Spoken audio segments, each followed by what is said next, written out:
All right, should have everybody here. Happy Friday. Welcome everybody to a very special call, part of the Newsom Master Agency.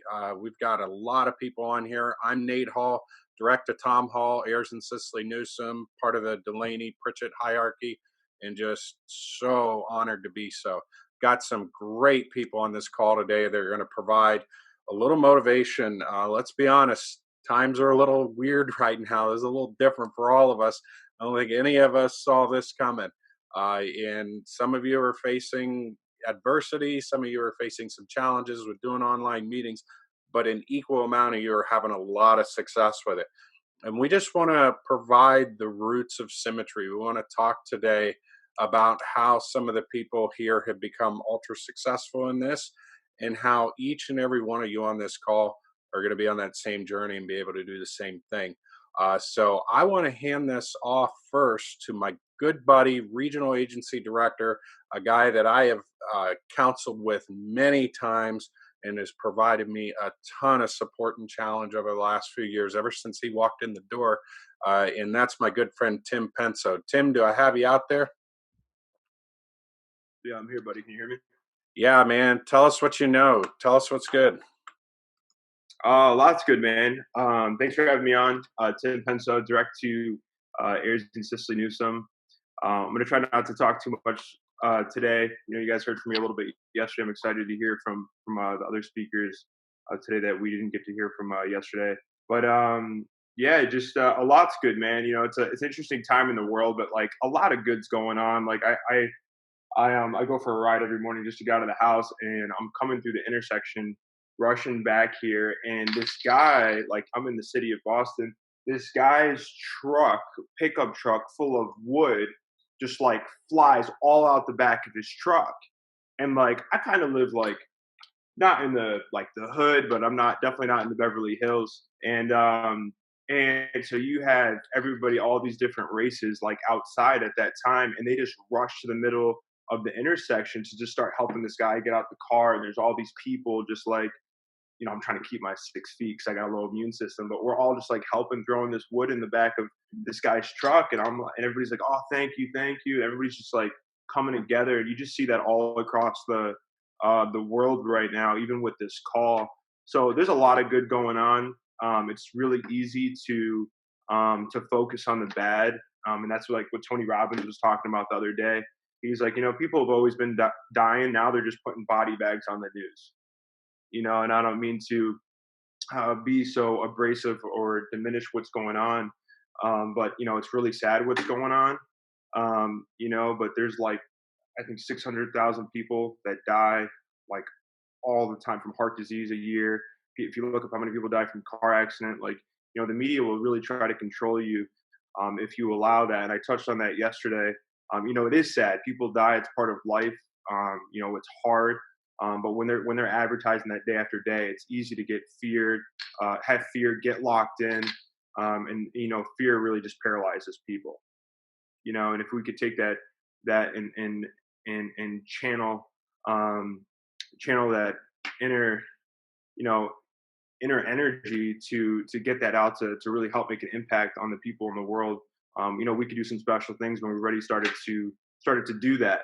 You know, and some things I wrote down that I've read that, you know, I keep a journal, but I was going through my journal about an hour ago before this call, and Bertrand Russell wrote this, quote unquote. He said, the very best proof that something can be done is that someone else has already done it. Right. So someone's already done it. Now, you talk about these Zoom appointments, Nate. I mean, you've written like over 10,000 in the last couple weeks here.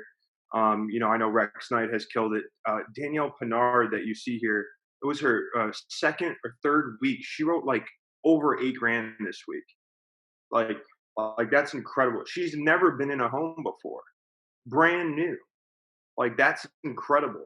You know, so we have brand new people here that are, you know, it's funny. Like she doesn't even have to adapt. This is all she knows, right? It's all she knows. And she's out writing people that have been here Because the fear and the change can really disrupt people, right? But real growth, that doesn't happen without change. So, I really what I really wanted to talk about today is just a couple things, some notes I had.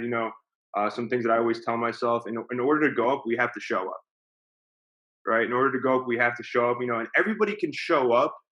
Everybody can show up when they're motivated. That's easy, right? But when the circumstances aren't perfect, that's the real question. Can you show up then?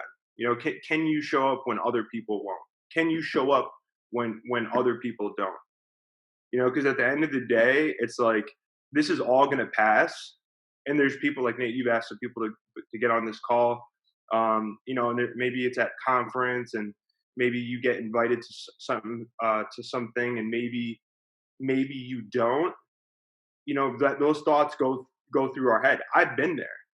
I've seen the table where I'm like, damn, I'd really like to sit there. But it's like you can't sit at the table with the people who give all when you only give half. Right? And that's a hard pill that I've had to swallow many times. Right? But the biggest way to not let that happen is just to get an edge.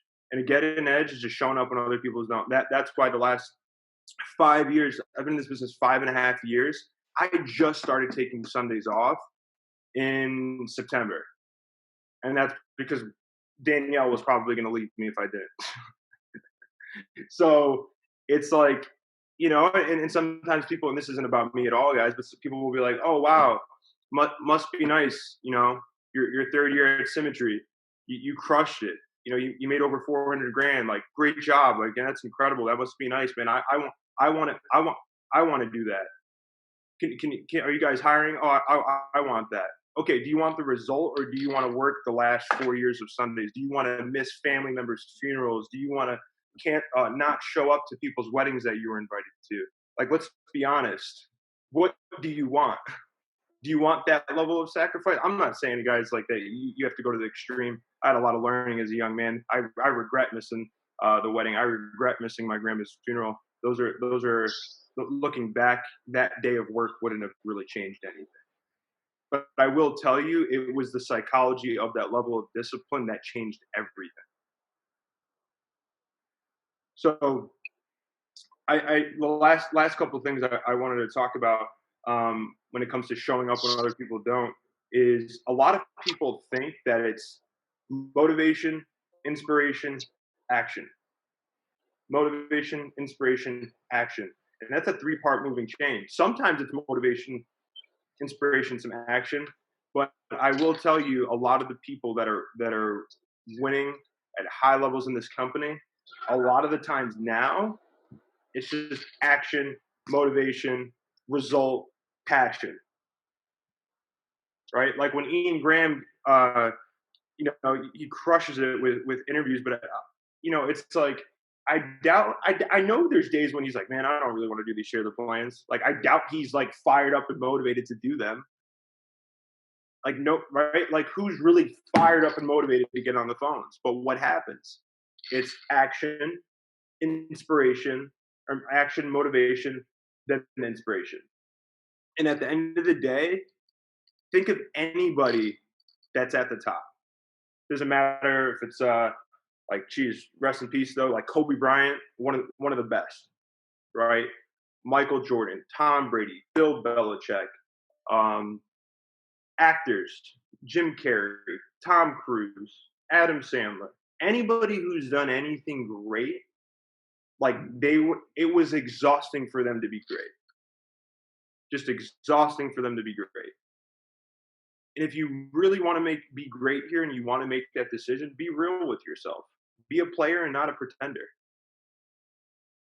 And I'm not trying to be offensive or abrasive to anybody, but be real about what's going on.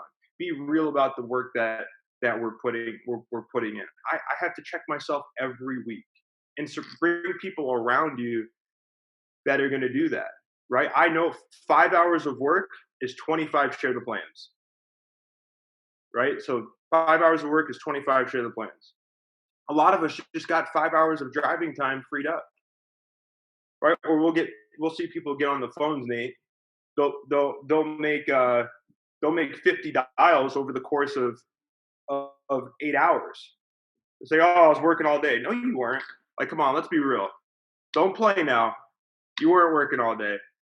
40 dials is 1 hour of work, right? 40 dials is 1 hour of work. Nate's giving me a thumbs up. I appreciate that. But we see it all the time. 40 dials is 1 hour of work. 120 dials is 3 hours of work, right? So we can't say, oh, I'm working every day. I worked all week. No, you didn't. Stop playing. You know, and I say this because this was me. Like, this was me. I've been there. I remember the first week. You guys want to hear something crazy? My first week, Gary's like, oh, man, you got to do 250 dials. I was like, all right, cool, man. I'll never forget this. I was so upset. I called him. I'm at the grocery store, and it's like 7:30, right? We just got done with dials, and I'm like, damn, man, like, I didn't hit my 250 dials. And he goes, well, now you know what it takes. I was like, damn. So the next week, I wrote down 250 dials, and I signed my name next to it to make sure that I didn't leave until I made those dials. Right? And that's what it takes. You know, it's exhausting to be great. And the last thing that I'll tell you is that the way to really make it in this business is you just got to last. You just got to last. If you're new, if you look at the people that are on this team, I mean, Devin's coming up over 1 year. Jesse's been in the business for a long time. Kyle's outside of his 90 days, and he had a rough 90 days. Rick Garish, Frank, these guys have been in the business for a long time. They've seen ups, they've seen downs, they've been through hell and back. It's been tough, but the common denominator with all of them, you just got to last. So with that being said, I'm going to shut up. That's all I have for you guys. Nate, I appreciate you having me on. Next person I want to introduce, the guy that definitely makes me better. If you guys are in the leaders group, you'll see us battling it out. You know, it's funny behind the scenes, like, we're really good friends. Like, we talk all the time, but we like to box it out. Super competitive dude. I wish I was as good looking as him. Maybe my recruiting numbers would be better. So guys, let me pass it over. He's the tugboat in our agency for recruiting. He dominates it. He's an ENTJ, pioneer, guardian. He gets it. And so I just want to pass it over. Pass it over to you, buddy. Ian Graham. Thanks. I appreciate it, Tim. I'm just aspiring to be like you, buddy. So appreciate those kind words. Ian Graham here, Director Sterling Gatling. I'm part of the really long list of awesome hierarchy. I'm blessed to be so. Between Sterling Gatling, Joel Skeen, Trey Alderson Cloutier, Jimmy Spieldenner, Brian Delaney, Edward Pritchett. If you don't have that many in your hierarchy, feel grateful that you don't have a mouthful to say before every time that you open your mouth here. But I love those guys, and I'm really honored to be on this call. Really, really honored to plug in. Nate, thanks for asking me to join in today. If you're an agent on this call, regardless of how new you are really, really blessed. Because the times that I get to plug into this team and the Newsome Master Agency, I come away as a better person every single time. And not only a better person, I normally have something that's going to explode my business because of what I've gleaned from these guys. Nate, what you and your father are doing down in Kentucky and Lexington, it's awesome. You guys are killing it. If you're on the Hall team, man, I would be plugging into them and learning what they're doing in terms of sales, recruiting, everything. They're just absolutely crushing it. And I know everyone on this call is in the Newsome agency, and Ayers and Sicily. What you guys have done for the company nationwide for thousands of agents, especially through this crisis, is absolutely amazing. And we can't thank you enough. From our agency over to yours, what you're doing to keep our company steadfast and continue the growth that our company is seeing, it's really remarkable. And each one of you who are on this call, man, it is a blessing to be in this agency with the leadership that Ayers and Sicily have and what they've empowered their leaders with. Between all you agency owners that are on this call, and I won't start naming y'all because I'll lose track. So Ian Graham, I really want to paint an analogy. I was a second grade school teacher, for those of you who don't know, so I think in simple terms. And what I think of here as, I would have to break things down from adult level down to a 7-year-old level. So don't take offense if you think I'm talking too easily to you. But I think of this as a road trip. Who here has a spot that they would love to go to in the United States who has not yet, that you've not yet been to? Does anyone have anywhere they want to travel to in the United States that you have not yet been to? You're not raising your hand. You're a liar. There's got to be somewhere you want to go. We have so many cool places to travel within the U.S. And so now, if you're like me, you're flying. I used to always have to drive. Thank you, Symmetry Financial, for allowing me to own my own business and actually have the money to fly. I'm not, but let's pretend that we're going to drive. So I want you to just think of that spot you're going to travel to. For me, I'm going somewhere warm with a beach and water and sand, and where that serves margaritas. So wherever that is, like Florida, that's where I'm going. So I'm going to hop in the car and take that road trip. Here's the thing: Symmetry Financial Group, they are the GPS.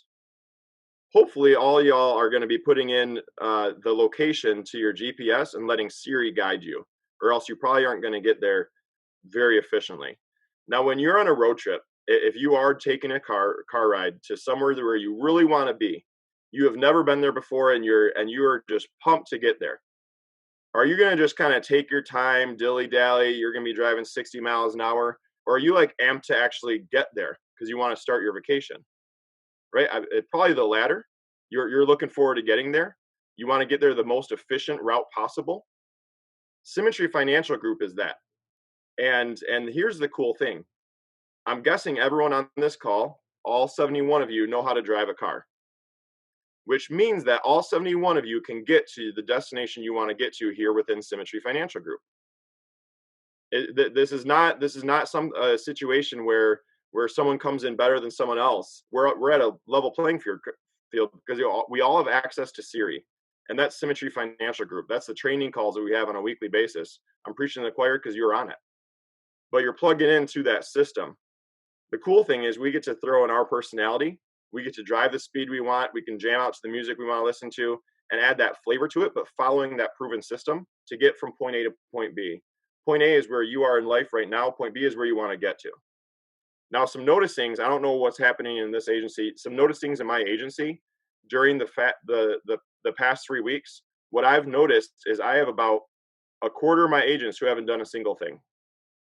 They have chosen to park their car on the side of the road, and they found a mile marker and they're just sitting there.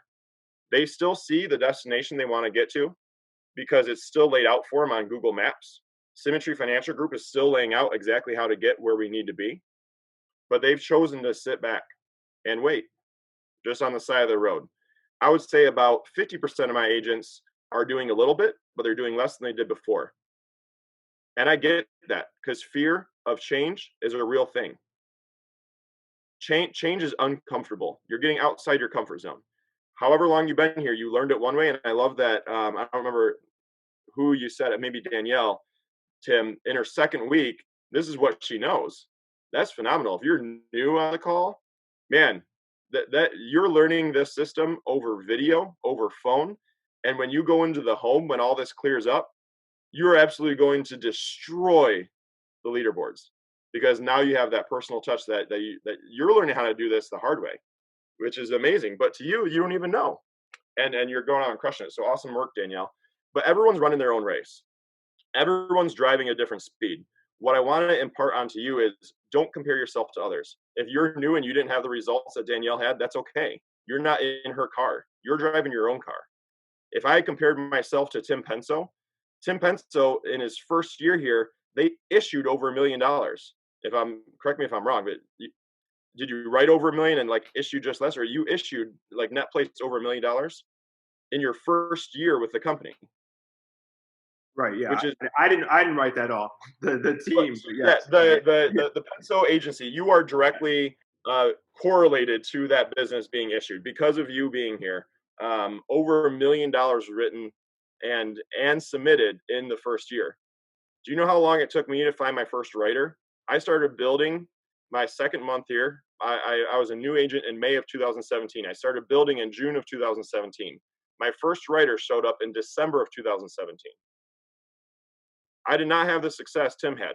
If I had looked at his and I said, wow, what's wrong with me? And stopped, that would have been bad. So don't compare yourself to the other drivers on the car. You want to make sure that you're comparing yourself to you. When you see that point A to point B, you have a destination you're getting to, you're on a road trip to wherever you want to be, whether you're going hiking in the mountains or going to the beach like me, you have somewhere you want to get to. As long as you're passing those mile markers along the way, you're arriving, you're progressing. Think of it as running a race, running a mile, or walking a mile. Some of us may not be able to run a mile anymore, but you can at least, I know everyone can walk a mile. It's 4 laps around the track. You can see the start line and the finish. But what I see some of my agents personally doing is they're in the stands watching other runners run the race. I know without a shadow of a doubt, as long as they step onto the track, they're going to finish that mile. They just have to keep going, just like driving to your destination. Have belief that the destination exists. It does. When I asked you where you want to travel to, you probably weren't like, man, I wonder if that place is even real. You know it's real. So guess what? The destination you want to get to here at Symmetry Financial Group is also real. It is real. Have the same belief that you can get to where you want to be as you do that you can get to Florida. I'm very confident that if I hop in my car and it's a reliable vehicle and I can fill up gas, I'm going to make it to Florida. It may take me a different amount of time than someone else, but I'm going to get there. And I'm also very confident that if you hop in the vehicle here at Symmetry Financial Group and embrace the change, lean into it, embrace the change that's happening, you will get to your destination. And the cool part is that's a checkpoint. That's not really a destination. You have checkpoints along the way. But when you get to that destination, now you can find a new place that you want to get to. You find a new place you want to go travel and visit.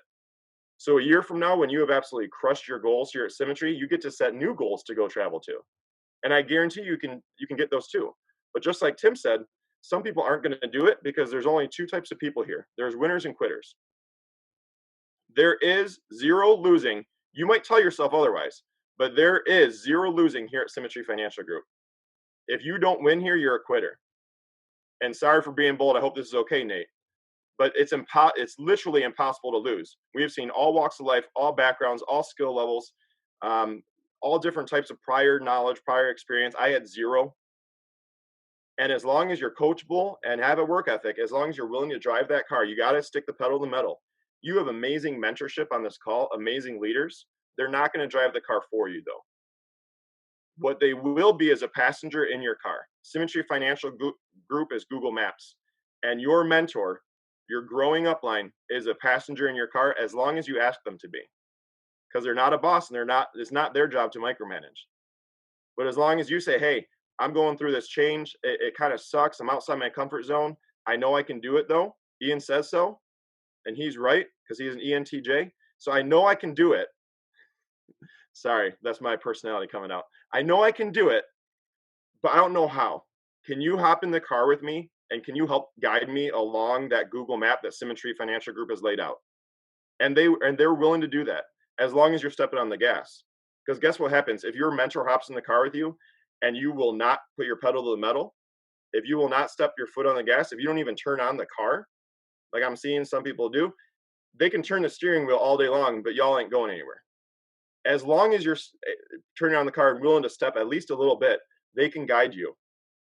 And again, don't compare how fast you're going.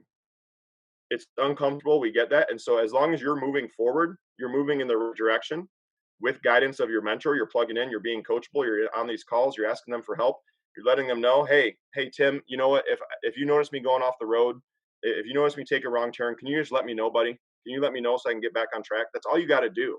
Give them the opportunity, allow them, ask them, give them permission to correct you if they see you doing something wrong so they can help you. Check in with them weekly.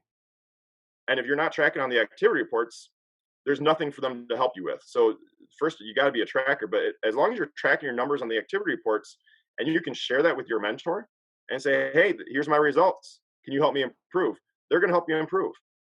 And you're going to be a winner here instead of being a quitter. The quitter is the person who's not even willing to drive. They're not even willing to drive that first mile to get to Florida. So as long as you're willing to step on the gas and go, take that massive action, whatever that massive action looks like for you. But again, don't compare to the other drivers on the road. They might be driving a Ferrari when you're in a little Ford Prius.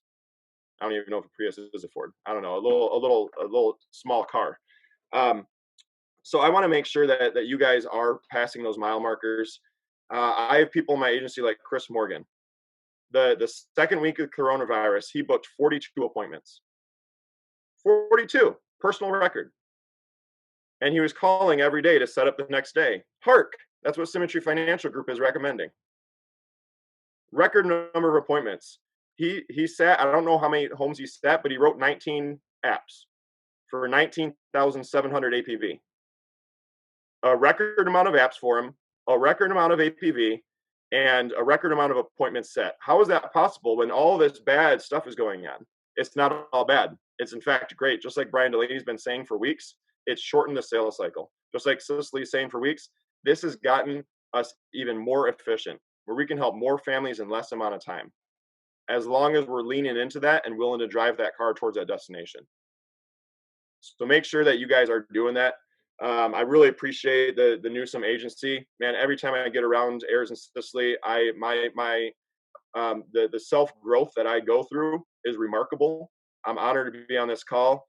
I can't wait till all this does wrap up, Nate, so I can get back down to Lexington and plug in with you guys, run Crossline with you. Hey, man, if you're in the Penso agency, I would be utilizing him like no other.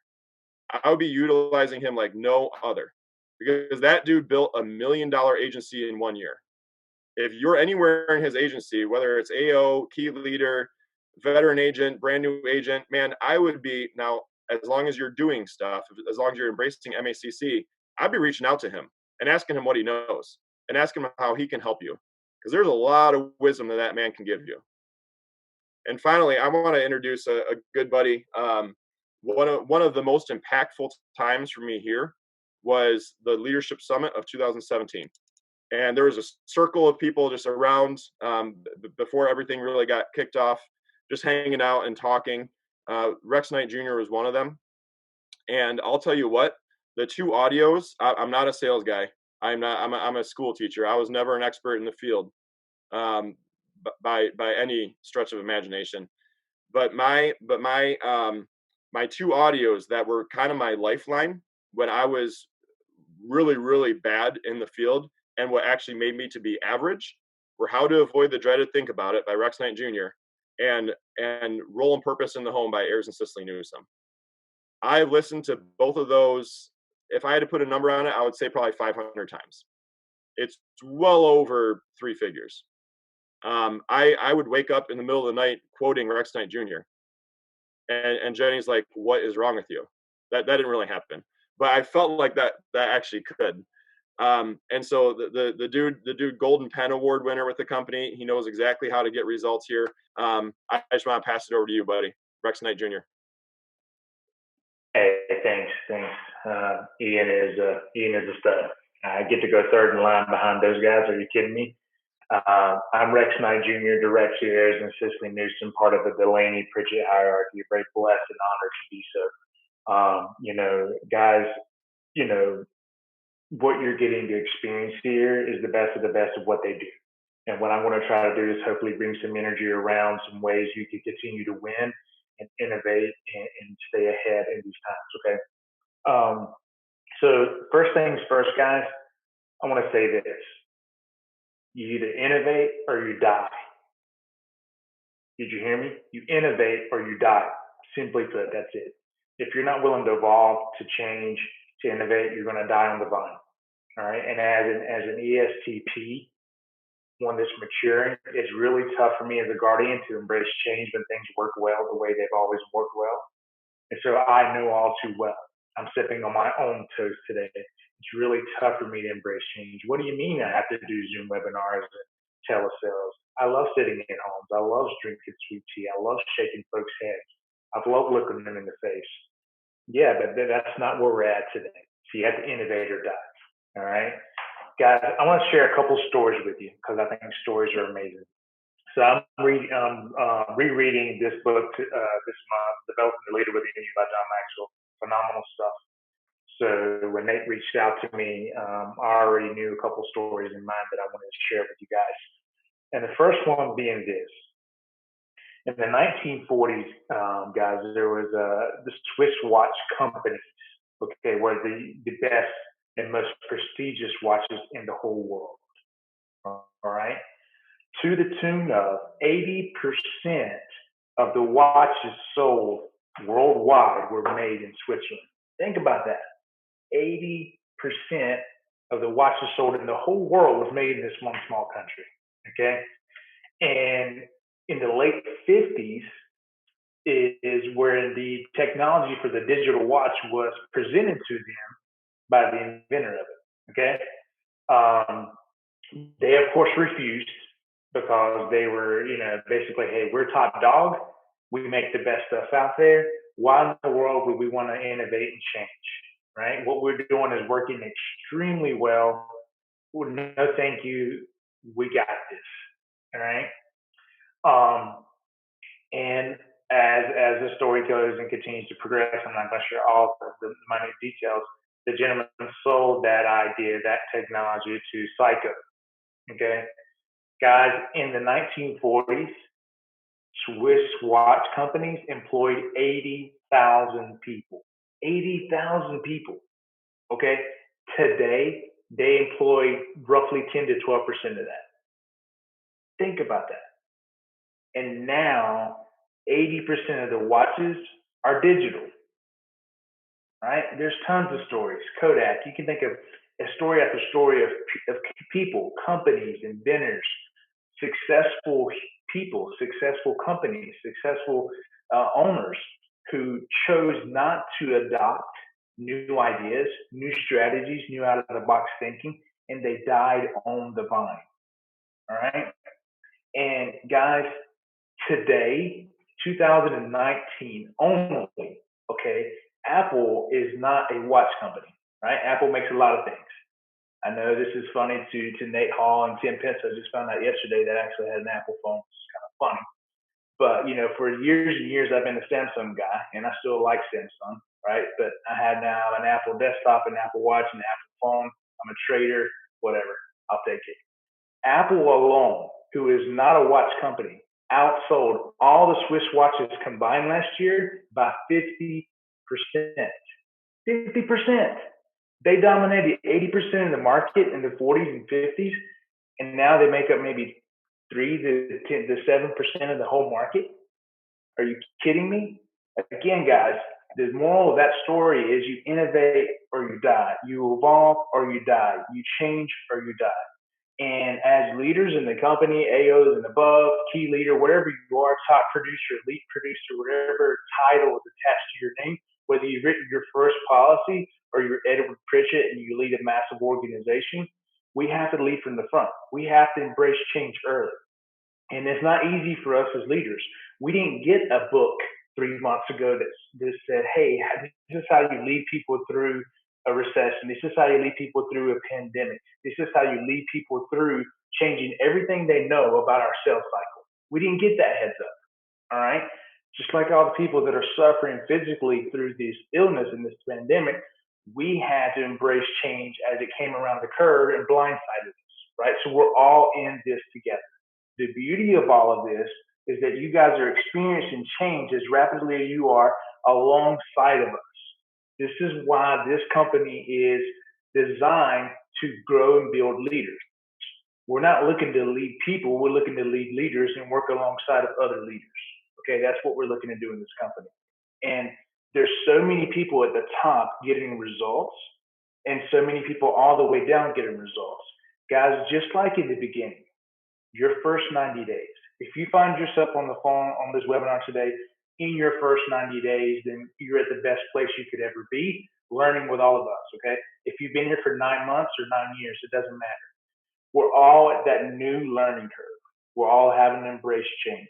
But there's so many people getting phenomenal results on my team, on all the other folks' team, that blows out of the water any ideas or any thoughts or any negativity or any fears or hesitations that says this isn't going to work. It is working. It's working better. We're shortening sales cycles. As Delaney has said several weeks in a row, this is the best time to be in insurance. All right, guys, people need our help. People are at home thinking about their families. All right. And people that are working are still thinking about their families. All right. During this time, more than any time in history, people are being introspective. They're reflecting on what matters most, including myself. Okay, and I'm reflecting on, okay, the most important people in my life are my wife and my two beautiful kids. Right, and I'm so glad that if anything happens to me, they'll be able to continue to live a life that's gonna be worth something because of the value of the products that we offer people. Okay. Now more than ever, you got to find your why, your belief, so you can help other people that are struggling to find theirs during this hard season. All right. And when you have those things in perfect alignment and you're willing to embrace innovation and change, things will happen. So, what do we do as leaders for our people? Whether we're leading our homes, leading ourselves, leading pets, leading a massive team, we're all leaders because we're leading somebody. All right. If it's just you, you're leading the guy or the gal in the mirror. So, I want to share another story with you, guys. So, we all know who Henry Ford is. Okay. A little quick trivia, or a quick fact, I guess. Henry Ford actually came to Carthage, North Carolina, which is in the same county that Seagrove is, which is where I live, and proposed to build the Ford manufacturer there before before going to Ian's backyard in Detroit. All right, and we rejected and said, "Nah, that'll never take off. Whatever, Ford's not." Well, sorry, Carthage, you missed out on the $1 trillion opportunity or whatever. But nonetheless, Henry Ford, and basically in 1912, the Model T was 4 years old. One of his chief engineers, last name Knudsen, William Knudsen was his name. He was an ace production guy, engineer, creative thinker. Said, "Hey, I see the sun setting on the Model T." Henry Ford was livid and said, "Are you kidding me? It's the best thing ever. This is my baby. You're not changing a nut or a bolt on it. No way." He says, "Well, come check out this Model Y I designed and mocked up. Beautiful burgundy red car." Henry Ford loses it. He starts, kicking the car. He rips the door off, tears the top. I mean, he just acts like my 3-year-old throwing a temper tantrum. Needless to say, Knudsen walked away from that opportunity, because what happens when leaders don't innovate and change, their best people lead them. We're all leaders on this call. We have to be willing to innovate and change and try new things and think out of the box. Knudsen left Henry Ford because of his lack of vision, his lack of character, and his inability to innovate and change. Who did he join forces with? General Motors. Okay? During that time, General Motors was basically like Nokia compared to Samsung and Apple phones today, right? We all had the stick phone Nokia back in the 90s, but nobody has a Nokia today, right? I hope none of you on the phone have a Nokia today. If you do, that's cool. But it's a two-legged race now with cell phones, all right? It's Apple and Samsung, and everybody else is way below. Back in those times, in the early 1900s, it was Ford and then everybody else. But it didn't take long for General Motors to start nipping at the heels of Ford and eventually become a strong competitor. And look where we are today. Arguably, the Silverado and Ford are two of the most popular, Silverado and F-150 are two of the most popular trucks on the road. What happens when leaders lose innovation? What happens when leaders lose humility? What happens when leaders refuse to change and innovate? They lose great people. So if you're a leader on the call today of yourself, and you're a sole producer out in the field taking care of your family on your own pen, don't lose Symmetry Financial Group because your inability to change, your inability to plug in and innovate. If you're leading an AO, if you're a RAD, if you're a 110, no matter where you are, be willing to change, be willing to innovate, show people what's possible, and then give them the tools necessary to go out and win. So, guys, I'm going to share that with you, and I'm going to introduce you guys to my amazing mentor and leader, one of the coolest people that I know. Ayers Newsom has been more like a great friend that's grown into one of my best friends. And I couldn't think of anybody better to kind of wrap it down a little bit here and pass the baton to than the 110 Ayers Newsom. So Ayers, are you on the call with us? Can you hear me, buddy? That's loud and clear. You got me? Got it, man. So awesome. Ayers, take it away, my friend. Yeah, thanks, Rex. Appreciate that. Man, I love that book, by the way. That is a great book, right? Like, and he's got a ton of stories in there, man. Jim Collins. You guys familiar with Jim Collins? Right, Good to Great. You guys familiar with that? Okay, phenomenal book, man. So many of the lessons that are important right now, definitely all throughout that book. But to your point, what you were just talking about there, Rex, like that's fascinating. I had forgotten about all of those things. I've read that book a while ago. It was great to get a reminder of that. Cicely just got How the Mighty Fall. If you guys have not read that book, that's an incredible book as well. Just because it's illustrative of exactly what Rex was talking about right here. You got Good to Great that's talking about, hey man, this is how good companies went from like just being good to really elevating and stepping up. And then How the Mighty Fall is exactly what Rex was just talking about right there. How companies who are dominating in industries, just the missteps that they made, and so many of those instances are right here what Rex is talking about, and it's the midst of what it is that we're facing. So this is a pivotal time in our industry for Symmetry Financial Group and for each of us as individuals. We probably never ever going to experience anything like this again in our lifetime or our careers. And that's a good thing and that's a bad thing. Like it really is. So 3 things that I just want to hit on today, and Nate, I'm going to do my best to make this super quick because I want to help you guys get back to your work. And Nate, I want to hand this back over to you. But 3 things that I want to talk about is I want to tell you a little personal story about learning new skills. I want to tell you a personal story about focus. And then I want to talk a little bit about maybe. All right, just to close it down. So, I at the age of 28, I didn't graduate high school. I didn't go to college. I never really worked in corporate America. I was at the age of 20 when I guess most people would have been in college. Probably a lot of folks here were in college. I was sitting on the back of a raft and I was guiding rafts. And I was doing that spring, summer, and fall. And then in the winters, I was working at a ski area, and I was doing all of that right here in Western North Carolina. I did that. And I mean, that was my life for like, over 12 years. I did that all the way through my 20s into my 30s. And I did all of that right here in Western North Carolina. Now, I've absolutely fell in love with skiing. I had done all of my growing up in Alabama and Florida and Louisiana, like in the bowels of the Southeast, like legit, like in the bowels of the Southeast.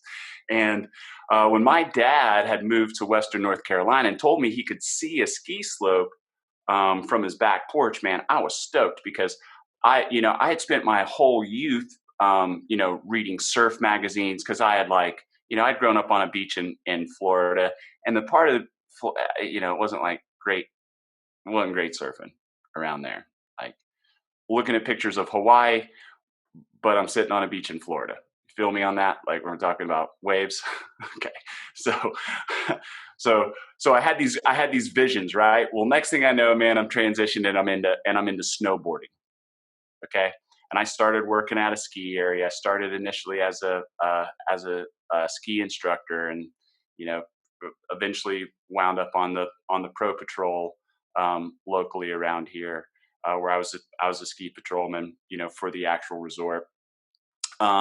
Did that for about 3 years up into the mid 90s, and then a group of us moved out to Montana, and Montana, man, that was legit.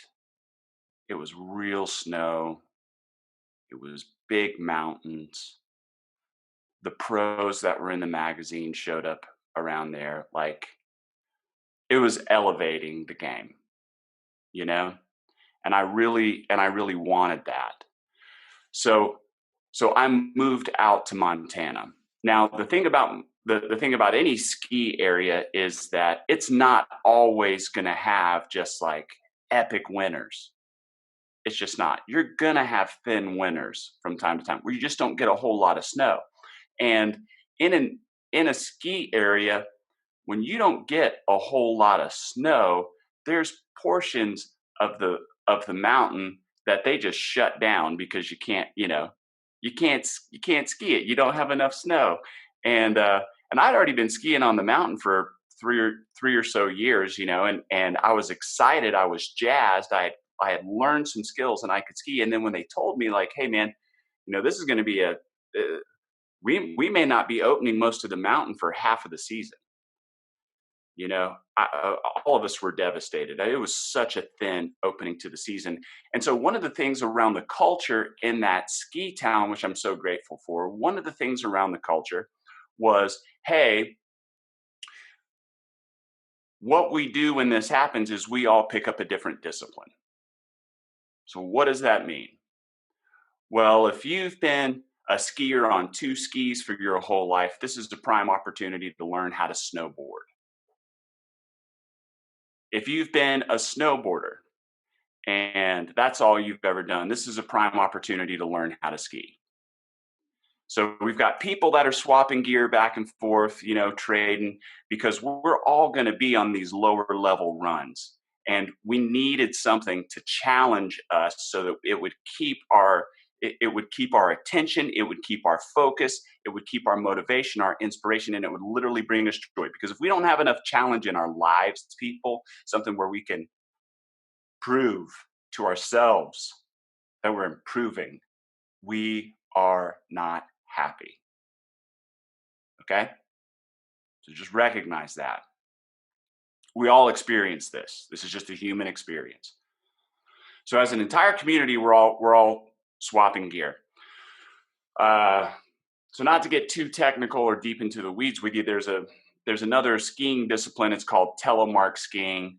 And for some people who may be familiar with it, it's what's known as free hill. It's free hill skiing. You're literally skiing down a mountain. You're not on your skis look like regular skis. Your boots almost look like regular ski boots, but instead of your toes and your heels being clicked into the skis, it's just your toes and your heels come up. So you might be wondering, hey, how do you make a turn like that on skis? Well, let me tell you, it's hard. It's considered one of the most challenging mountain disciplines in snow sports that you could ever undertake. Okay. And there were several people on the mountain who were just like exceptional at this already. So I was looking to these people to help me because I had never skied. I'd been on a snowboard, that's what I started on. That's what I moved out to Montana doing. I had just always been on a snowboard. So I'm learning this new thing, and I'm learning it with a lot of people who had skied. Okay. They went from regular, what's called alpine skiing, into this telemark discipline. And the whole mechanic, like even though the gear looks so similar, the whole mechanics of the turn, vastly different. Vastly different. And it was really interesting, okay? Super interesting. Because there is a point in a telemark turn where it just takes an exceptional amount of commitment. And the commitment that we have to make in order to successfully execute the turn, and by successful, I mean don't fall flat on our face and hurt ourselves or break something, it takes an exceptional amount of commitment. All right? And the point where we have to commit is the scariest. Now, one of the things that I noticed, because if you've ever been on a ski area, what you recognize is they rate ski runs from green to blue to black to double black. You get this, right?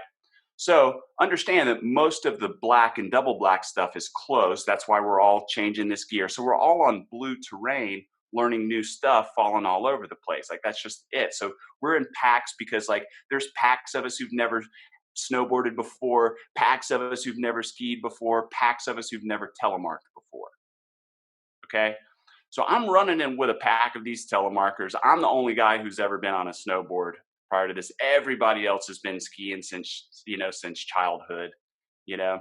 And so we would all be going down the hill. And in the first 3-4 weeks, we're all staying together pretty good.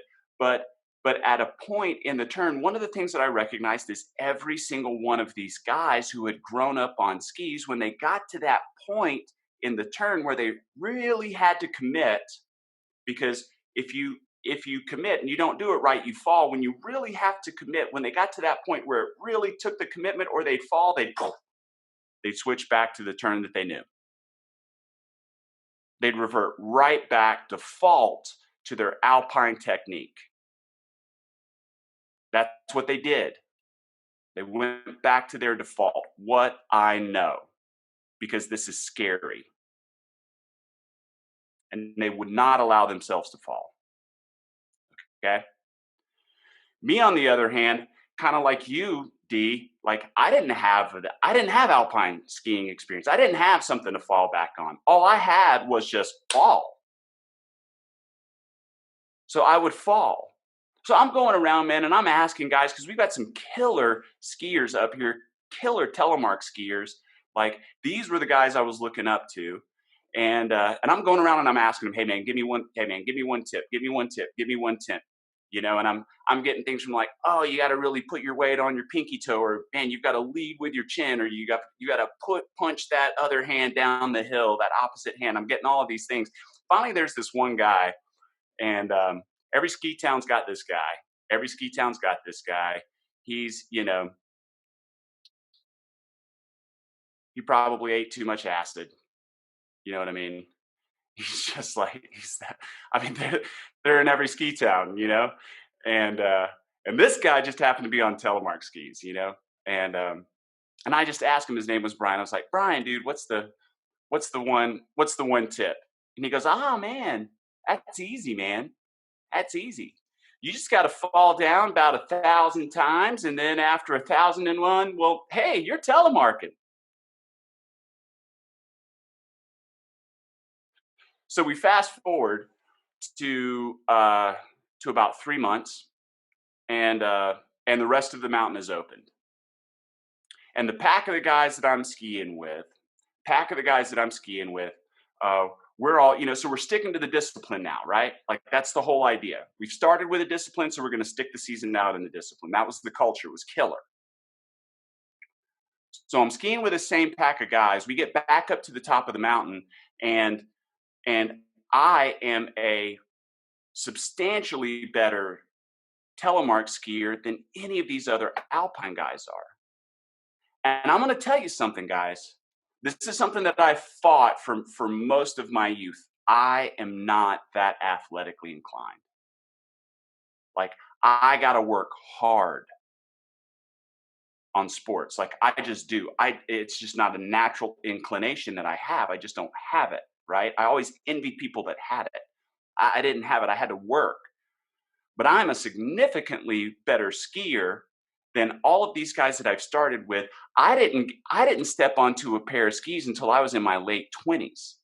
I didn't step onto a snowboard until I was 20. Okay? And I'm skiing with guys who've been skiing since they were 4 and 5.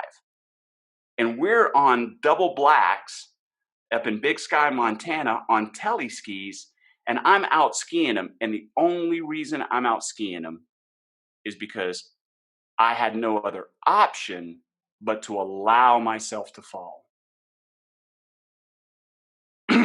And I allowed that to happen. Okay? And I never broke my skis. I never broke myself. I just allowed myself to fall because I knew that that's how I was going to get better. I just didn't have an option. Okay? The other guys, they had options. So I'm going to ask you guys, you needed to decide for yourself, like, are you going to rely on your other options? Are you going to go back to your defaults? Because it's in times like these, we don't elevate ourselves to the level of our desires, we fall back in times of stress to the level of our defaults. So what's your default? What's your default? Because when we're learning something new, we've got to recognize what our default is, because when it gets hard, that's where we go. So what is yours? Okay. On to my second story here, because this is about focus. So I'm going to go back to this, to Montana. So we moved out to Montana. I'm not going to talk about what my fourth winter there looks like. I'm going to talk about what my first winter looked like.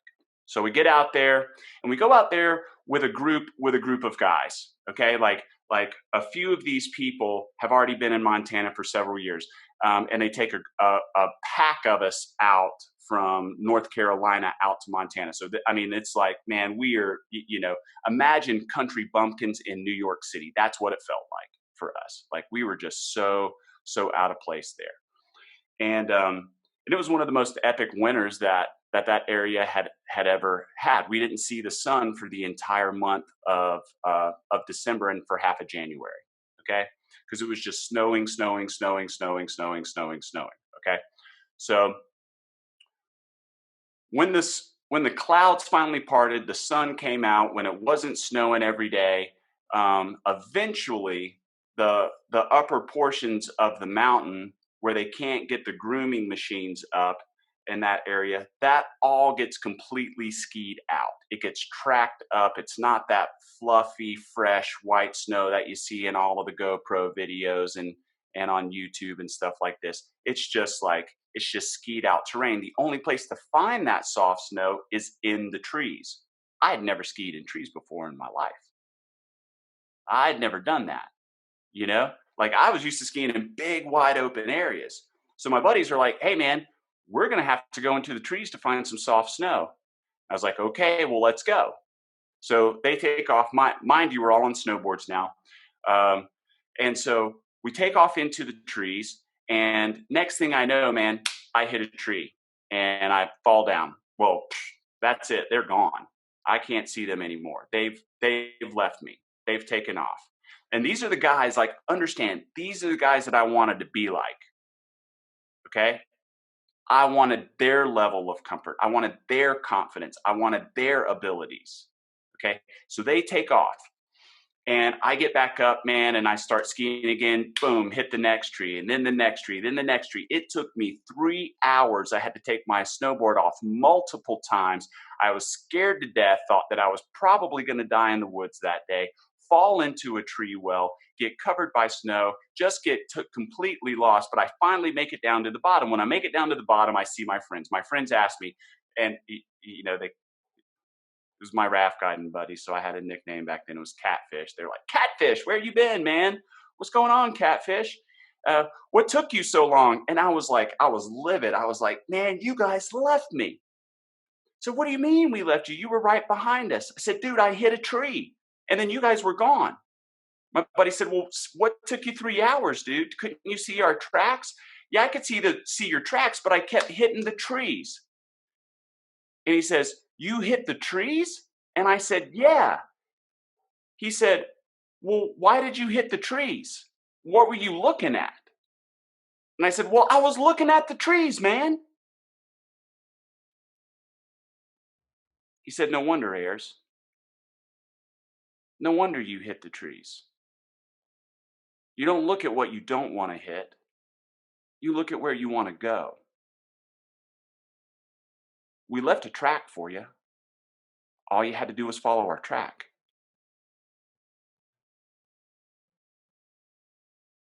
So what are we focusing on? What are we looking at today? Tim already said it. Best proof that something can be done is that somebody else does it. Guys, they laid a track. What are we looking at? What are we allowing ourselves to hit? Because what we focus on is what grows. Because where our focus goes is where our mind goes. And we have 100% control over what that is. Okay? So don't look at what you don't want, look at what you do want, and that'll help get you there. The last thing that I want to talk about is I want to talk about maybe. And I want to talk about how disempowering maybe is. Because we've heard analogies around vehicles today. There's a ton of analogies that we can use. But understand that nothing of any size moves unless there's some sort of power, and in people, that's empowerment. So we're not here to be externally powered, guys. We don't have plugs that we just like stick in somewhere like in the Matrix behind us or other places that give us external power. Okay, we're empowered. And the great thing about yes and the great thing about no is that both of those are empowering because it closes the loop. It gets the option out of the way.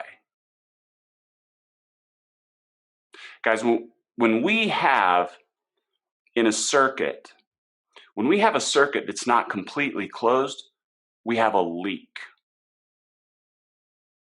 It's a power drain. If you've got a power drain in a circuit, you cannot expect performance from whatever you're expecting that power to go to. And maybe is a drain of that power.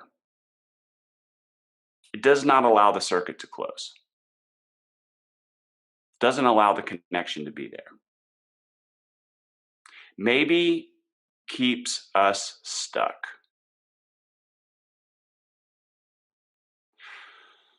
So if we're already stuck, and we're stuck because we haven't said no, because, yeses are great, no's are okay, but maybe keeps us stuck. So if we're stuck right now, and you're stuck because you're just not moving. If you're not moving, you're stuck. So the thing to ask yourself is, am I stuck because I haven't made a decision? Or am I just standing still because that's what I've chosen? I've made a definite decision that this is no. No's fine. No's fine.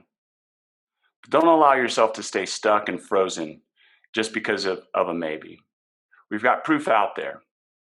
There's a track that's already been laid. We have something that we can follow. If we focus on that, we can get to the bottom. We can. Doesn't mean we're not going to hit a few trees along the way, but at least we've got a path down. Okay? And even if we have to learn something new, falling's the best way that we're going to build our skill. Can't build that skill if we don't fall and fail. Nate, like you were talking about yesterday, it's failing forward. If we don't allow ourselves to do that, if we just immediately go back to our defaults, the ones that we've had for the last 6 months, we can't expect much more. So make a decision. Use the path. Allow yourself to fall. You're only falling forward. With that, Nate, I'm going to turn it back to you, buddy. Thanks. Man, absolutely love it. Thanks for all your contributions there. That was absolute fire. And thank you so much to everybody on this call. We hope this has added a lot of value. I'm going to talk real briefly about the journey of success, and then we're going to get back on the phones. And here's what we want to talk about. Whether you know it or not, right now, you're writing your story, okay? And this is going to be a memorable chapter in the book of your life. Everyone who lived through 9/11 remembers where they were when it happened. They remember vividly the weeks that followed. We are wired to record every detailed memory during major disruptions. During a pandemic, what's your story going to be? Will it be, I struggled, I caved, I sheltered, and I froze, and I waited for it to end? Or is your story going to be, I doubled down, I worked hard, and during a time of difficulty and uncertainty for most, I thrived, I grew, and I won? I hope that you take everything talked about on this call today is a call to action. I hope that what you've heard today inspires you to dig deep and find the greatness you're destined for. Everyone speaking on this call today wants one thing for you, and that's success. I want to talk about the journey of success. We've been taught incorrectly our whole lives about the way we view success. It's one of the biggest frauds of our time. We've been taught our whole lives, the people at the top of their game, the winners, the champions, the best of the best, all became winners due to their talent. We were made to believe it was their destiny that took them to the top. That's a fraud. It's wrong. The notion of success by talent or destiny removes the journey it took to get there. It hides the struggle, the rough parts, the scratching, the clawing it took to get to victory. It takes away the most important part, and that's the fight. What separates greatness from average is the struggle you experience along the journey. That struggle is what molds you into the best version of yourself. If you remove that, you're just average. It's time to embrace the toughness of this business. This business is just hard enough to weed out the people that aren't willing to become the best version of themselves. I love sports comparisons. If basketball were easy, there'd be no Magic Johnson. There'd be no Michael Jordan. If basketball were easy, there'd be no LeBron James or the great legend of Kobe Bryant that will live on for centuries. If our industry was easy, there'd be no Rex Knight or Ian Graham. If this were easy, there'd be no Tim Penso or Ayers Newsom. If this were easy, there'd be no Brian Delaney. There'd be no Edward Pritchett. There'd be no Casey Watkins, Brian Pope, and Brandon Ellison. There'd be no SFG. Embracing what we are telling you is really important. The greatest threat to success is easy. Do the hard things and you'll achieve more success than you ever thought possible. There aren't any shortcuts. There aren't any tricks. And it's not possible to skip the struggle and end up at the top here. This is a journey, guys. It's just hard enough to weed out the pretenders and reward the fighters. So here's going to be your task list. Number 1, you commit to success. Without commitment, we'll never start. You must commit yourself to doing the work even when it's hard, and know it's molding you into the best version of yourself. Number 2, be consistent in your work. Without discipline and consistency, we will never finish. Let me repeat that. Without discipline and consistency, we will never finish. Number 3, never stop learning. Promise yourself you're going to learn something new about this business every day. Whether it's about a product, a process, a tactic, or a concept, become an expert at what you do and take pride while you're doing it. Number 4, expose yourself to the success of others in the business. This is why we have conference calls. This is why we do this Zoom and all these other Zoom sessions. When you hang around the barbershop long enough, eventually you're going to get a haircut. Surround yourself with greatness. Boy, I channeled Danny Young there, didn't I? Speaking of Danny Young, number 5, in the great words of Danny Young, don't quit. Understand the toughness of the journey of success is what will shape you into the best version of yourself. Fall down 7 times, get up 8. That's what it takes. Coach Jay's famous life coach who went from felon to Forbes said this: the most intense fight a human will ever have is between the person they are and the person they are capable of becoming. Whatever your struggle is, know that others have experienced it and won. One of the greatest things about our company is we provide an equal opportunity to win, but we don't provide an equal outcome. To have a positive outcome here, you have to start the journey. This business is a journey to success. Stick to the map, stay on the path, push through the tough, and become victorious. It's time to plant your flag now. It's time to go. It's time to come here and get what you want for yourself, your family, and your life. It's time to go to work and begin your journey to success. I want to especially thank Tim, Rex, Ayers, Ian, all of you for your leadership. We are all surrounded by greatness here. Thanks to each and every one of you that have taken time out of your dials, taken time out of your day Friday to join us here. Each one of you, everybody here, you are all winners. Let's go out and let's win.